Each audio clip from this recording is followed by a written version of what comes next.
Welcome to the Mike Litton Experience Podcast. Mike has over 31 years experience in real estate, finance, and investing. He's passionate about being a father, a teacher, a realtor, an investor, and a leader. Everyone has a story, and our passion is to help them tell it. And now, introducing the host of the Mike Litton Experience, Mike Litton. So what can you expect from the Mike Litton Experience? You can expect stories that will inspire, motivate, advice that will sharpen your focus, and expert information on real estate, finance, and market conditions. Right now. And it's exciting once you realize it, because then you can scale your business in just an entirely different way than you could before. Yeah. And I also think there's something else too, in terms of doing what you're doing. I've been there, right? I've been in a place where I have a pretty decent sized staff. I have literally hundreds of agents working with me. And one of the things that was a struggle for me, and this is that doer thing again, right? But one of the things that was a struggle for me was hiring people that were better at certain things than I was. Yeah. I had a tough time with that. And I just about a year ago, finished an autobiography or a biography, pardon me, on Henry Ford. Mm-hmm. And one of the things that I think is the most brilliant about that man, among a lot of brilliance, right, was he would literally go out and he would hire people much, much smarter than him, much better than him. And it wasn't a question. Like, it wasn't one of those things where he battled with all that. He went out and purposefully did it. And then he took pride in it. Yeah. And he would tell people, this is literally, and so I think there's a real lesson in leadership for us, especially business ownership, where, who we hire matters, and then how we pour into them matters. Right. It's a real eye-opening experience. When you study some of the best entrepreneurs out there, Henry Ford, other folks as well, what you see is they do not have the doer's curse for one reason or another. And there's always a different reason why they've done this. From the beginning, they've understood that having other people smarter than them in important positions is key. I interviewed someone on my podcast recently who's a commercial real estate investor, and he was like, I had a W-2 job when I started this. I didn't have the time to do the thing that I wanted to do myself. I just simply wasn't available, but I knew that I could do it if I just hired the right other people. And I was like, wow, that person, their mentality is so drastically different than mine. I have so much work to do on mindset to be able to get there. But when you study, folks who are really successful, they're capable of saying, and it's so freeing. Because in reality, that means you do a lot less in some ways, right? Like you're doing less and you're coaching more. So I couldn't agree with you more. And you're focusing on the things you should be focused on, right? Oh, absolutely. So you decided at some point, and it sounds like back in 2020, but you decided at some point to start this podcast that you just talked about, which is called CRE Clarity. Talk a little bit about the process of deciding, because 98%, I learned this, we're taping on the 9th of August of 2024. And we're 6 days away from being a year old as a podcast. And one of the things that I learned, I hired a coach to help me get started. And I'm so glad I did. And I try to be coachable, right? And he helped me a lot in terms of, he and his staff, in terms of getting this thing launched and getting it going, getting all the, wheels in motion. 98% of all podcasts don't make it past the second episode. Yeah. And you're episode number 216 for us, right? I never had a question we were going to make it past episode number 2. The question is, how did you make the decision? How did you come to the decision to start this? And then what's the number one most important thing that you've learned in the last 4 years doing it? So it really goes back to when I started Shine Insurance, and I didn't know anything about business ownership. And I've had a lawn mowing business since I was 13 years old, but I always just did it myself. I mean, when I was a teacher, I would roll in to the parking lot of teaching with my big truck and my trailer and my mowers, and I would teach all day. And then when I was done with that, I would mow lawns until it was dark. And And that what was, did you call yourself? You said you're a landscape artist and something and line master or something? stripe extraordinaire or Stripe something like that. extraordinaire. There it is. Yeah, Stripe yeah, extraordinaire. And yeah. is that so? That's the art of the back and forth. Yeah, The just where good, you see clean the stripes. You stripes. see that? Yeah. Yeah, I yeah, really didn't like landscaping as much. I loved, I mean, there's just something beautiful, and there's lots of things you can do this with yeah, about something that takes no real, like you're mowing stripes. Your job is to create yeah, straight lines. yeah. And, like there's just a mastery, there's a Zen element of doing that. I loved mowing lawns. You are such an artist. You are such an artist, right? I mean, Yeah. what a crack up. You end up going to school to get a degree in art, right? And Yeah. teach art education, right? Yeah. And here you are as a teenager mowing lawns and you're the stripe work. It's just awesome. I Yeah, just love that. absolutely. So when I started the business, I was like, what do I do here? How do I attract people? How do I connect with people? Yeah. What do you do to run a business? And I read a book by Jay Baer, and the book was called Utility. Jay Baer has Mhm. multiple really, really good books, all very easy reads and all very good advice. Yeah. But that particular book really said, look, you need to understand who your ideal client is, which I think is Mhm. true in any business, no matter what you do. But Yeah. then you need to go out and do good things for them. Yeah. It doesn't have to be about your product. In fact, it probably shouldn't be about your product. Just figure out what those people need, where the gaps are in their experience, and fix those problems as best you can, and that will connect you with them. And so Yeah. I was like, okay, well, how can I do that? And at that time, I was wanting to attract, my ideal client was a first-time home buyer. That's who I Mhm. wanted to provide insurance to. Home and auto insurance is what I was doing at that time. Yeah. And so I was like, okay, a first-time home buyer, how can I connect with a first-time home buyer? I was like, well, I've bought two houses. It's kind of hard, right? You own, Mhm. you know all very well about how real estate and that works. I was like, how can I connect with real estate? I was like, well, why don't I teach first-time homebuyers the process of buying a home? I was Mhm. like, well, I'm not the expert. And so I ended up starting a YouTube channel in 2013. And I simply interviewed local realtors, appraisers, closers, title companies, lenders. I just interviewed a bunch of people in the process of how Mhm. to buy a home. And I created the YouTube channel, and then I just started like sharing it with people in my local area. And in the end, that YouTube channel kind of took off and did its own thing that I had never Mhm. even imagined. But what I learned was this really does work. How can we do good things for our ideal clients? Yeah. And so that is just really all the other things behind that have really grown from that idea. So at first it Yes. was first time home buyers. And then I started connecting with people who are investing in small residential Mhm. properties. And I started teaching them how to do that. And now my insurance world is all about commercial real estate. I have a national commercial real estate program. I take care of large portfolios of office, retail, apartments, industrial. This is what I do. And so my podcast just continues to try and serve that community. It's not about insurance. I mean, sometimes it comes up, but it's Mhm. really about what does it mean to be an asset manager? What does it mean to be an acquisitions manager? How do we make deals that aren't looking very good turn to better deals, right? And all of that seeded out of the idea, that book Utility I read when I first started Shine, which Mhm. was how can I do good for the people that I want to serve from the insurance perspective? Yeah. And it's cool. You actually mentioned on your website that you have the most watched YouTube channel in insurance. Yeah, that is Kind of awesome, yeah, right? independent insurers, because like the State Farms of the world probably have a bigger YouTube Right. channel than I do. So But I looked yeah, at some of your podcast episodes, and there's a podcast episode on how to buy a town. yes, How yeah, cool is that? very cool Right? investor. Yeah, that story is really really cool. Right outside of Colorado Springs, Yeah. close to a military base, and literally buying a town. Wild, isn't it? Unbelievable. Yeah, Unbelievable. I just love that. So you have a couple of hundred episodes that you've done. yeah. Of those, do you have one that's your favorite? Yeah, I have one that's my favorite, and there's three or four of these that have really happened in the same kind of way. But the one that I'm thinking of is with a guy named Maurice Philogene. Maurice Mhm. Philogene is an investor. He actually was a police officer and became part of the FBI.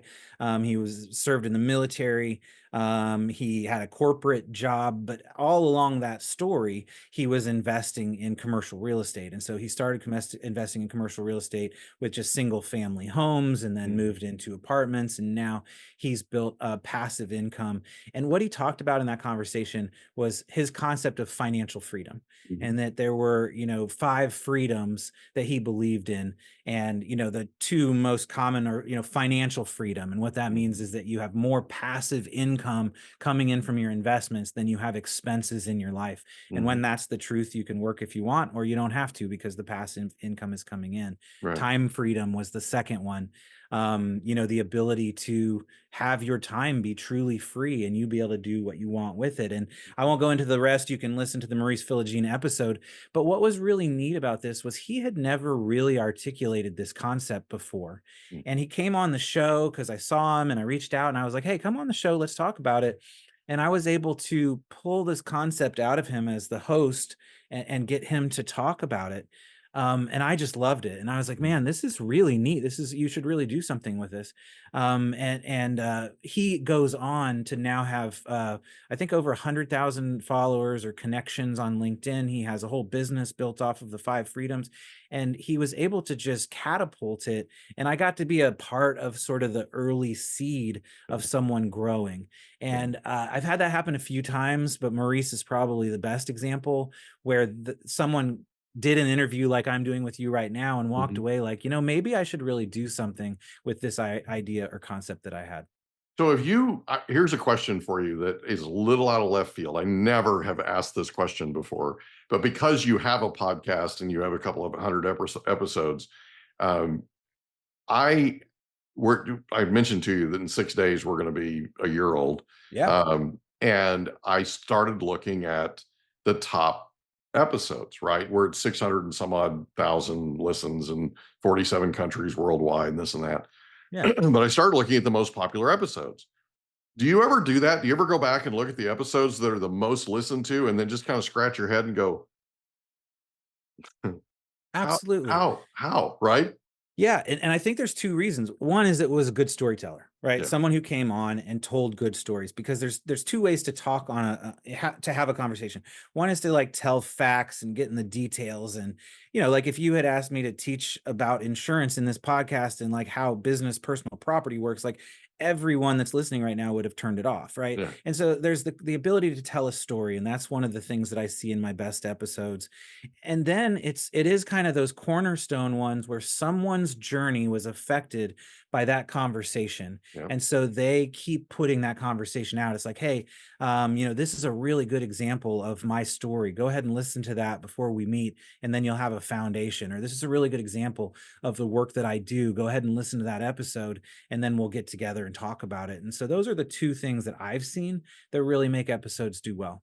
Yeah, it's been surprising. It's been interesting to watch because obviously I've never had a podcast before, and there's a thing they had that they monitor, our hosting company monitors, and it's quality listens. So 75% or more, of the episode is listened to by a certain percentage of your listeners.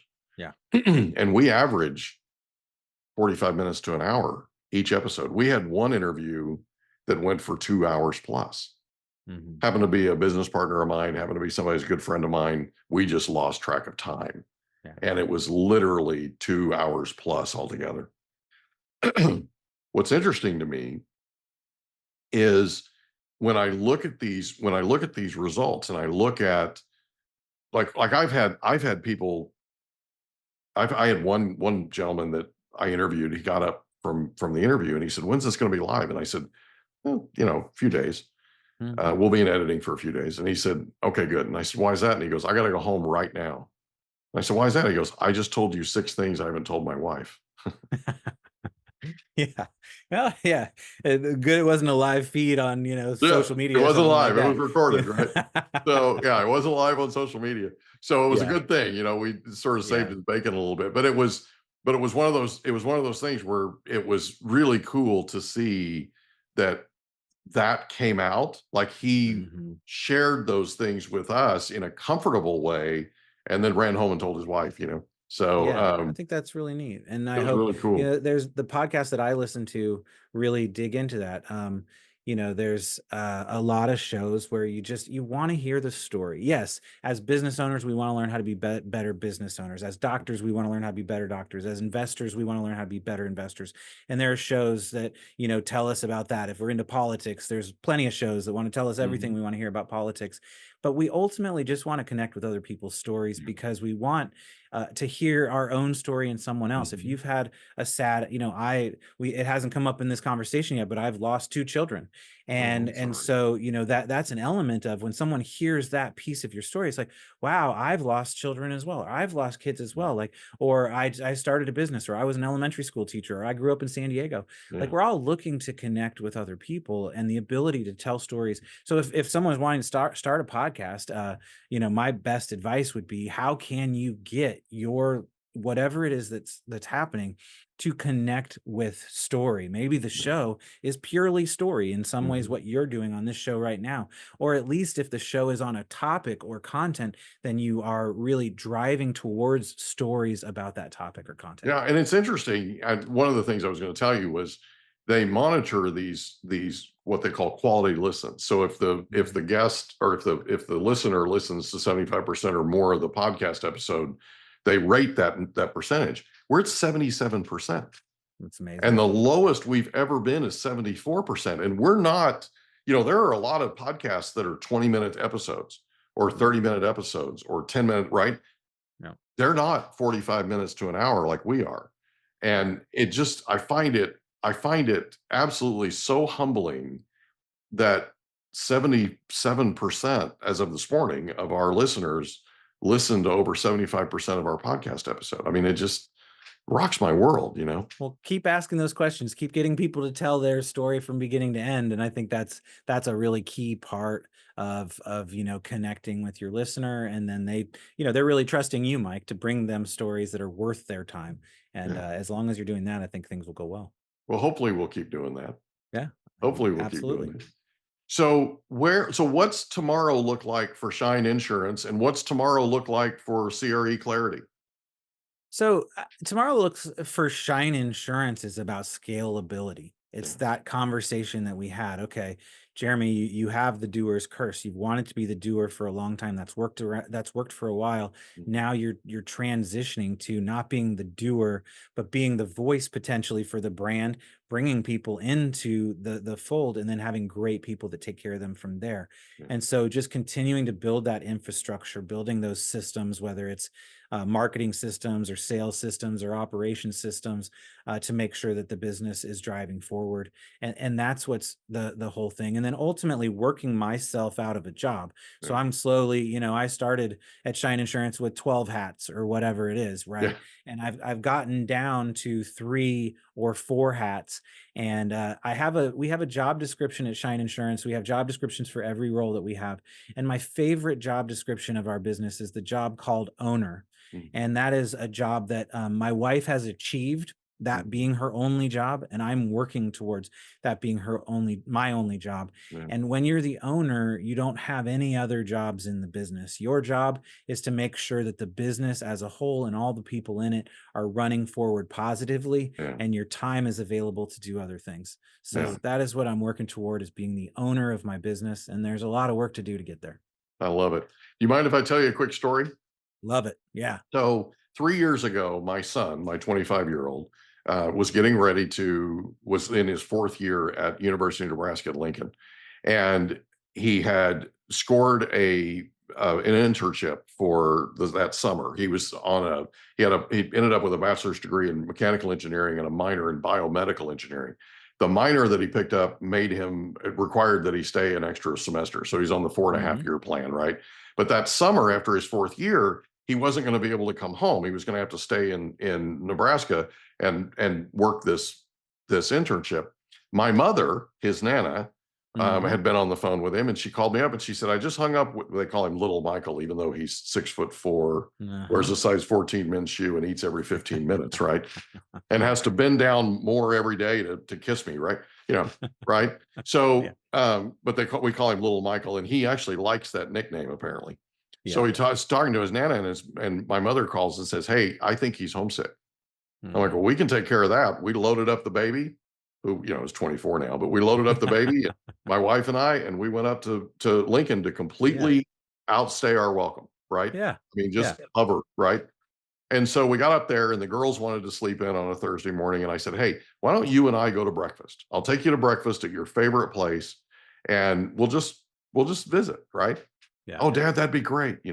So we go to a place just off the campus at the University of Nebraska at Lincoln that makes crepes. This kid is nuts about crepes, right? So we go to the best crepe place in Lincoln, and we're sitting there having breakfast. And I said, "Michael, if there were no restrictions, money was no object, no restrictions whatsoever, perfect world, what would you do after you graduated from college?"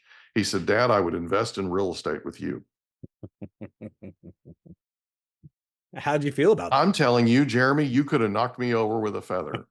Because growing up, these kids, both of them, told me they want nothing to do with real estate. Yeah. Right. They watched us run a Keller Williams office for 18 years. Right. Right. And they got to see the not so attractive part of real estate, because when the what hit the fan, it ended up on my desk. Right. Yep. Well, I ran it out of that house that they grew up in. So they overheard some things. They learned a lot, but they didn't want anything to do with real estate. So, really? He said, "Dad, you do not understand how magnetic you are when you talk about investing in real estate." He's like, "I don't know anybody on the planet with a pulse that wouldn't want to work with you." Yeah. That blew me away. And it was one of the coolest things anybody's ever said to me in my life. It was really awesome. That's and for someone, your kid, to come full circle Yeah. and understand you in that way. Yeah.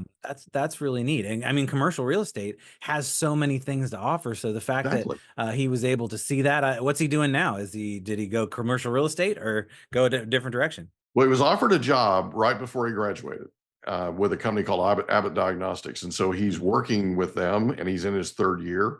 And he's making plans to come down here and work with us in our company. That's cool. So he'll be down here in the next few months. Well, the beautiful thing about commercial real estate, and this is true of insurance in some ways too, is that most people don't grow up thinking that's what they want to do. Yeah. And so many people come to the industry from other places. And so by being in the middle of this commercial real estate world, and I'm not an active commercial real estate investor, I'm a passive investor and I'm a service provider, but I'm still very much a part of the world with the podcast and everything else. I've met so many people from so many different walks of life. I think of this guy named Lawrence Laddie, who he spent 45 years as a subway driver in New York City. He was just driving trains in New York City. And he started investing in real estate at some point during that. And again, built up some small portfolio stuff, started building up to a bigger and bigger portfolio. And I remember some of the meetups I would go to. And when he turned his microphone on, you could hear the train. He was driving the train. I'm sure whatever he was doing was 100% legal. He wasn't doing anything he wasn't supposed to be doing. But, this is a guy driving a train in downtown New York City. I've only been to New York City twice. I don't know anything about the city. And so I've met him. One of my best friends now is in Barcelona, Spain. Maurice, who I talked about earlier in this conversation, is a friend. Just like you meet all these different people, and there's some just amazing, beautiful thing about getting to see people from different backgrounds with different stories and different places. And you can do that in commercial real estate. Yeah, it's cool. It's really cool. Well, Jeremy Goodrich, thank you so much for being our guest on the Mike Litton Experience. This has been a lot of fun. Absolutely, Mike. It was a pleasure. I enjoyed it, bud. We hope you enjoyed another episode of the Mike Litton Experience. If you did, do us a favor, smash that subscribe button, tell your friends, family, and coworkers about our program, and wherever you get your podcasts, please leave us a rating. It helps us to connect with quality people just like you. And that's a wrap. Another episode of the Mike Litton Experience in the books. Reach out to Mike on Instagram at Litton Realty. Want to meet with Mike? Check out calendly.com/Rio760.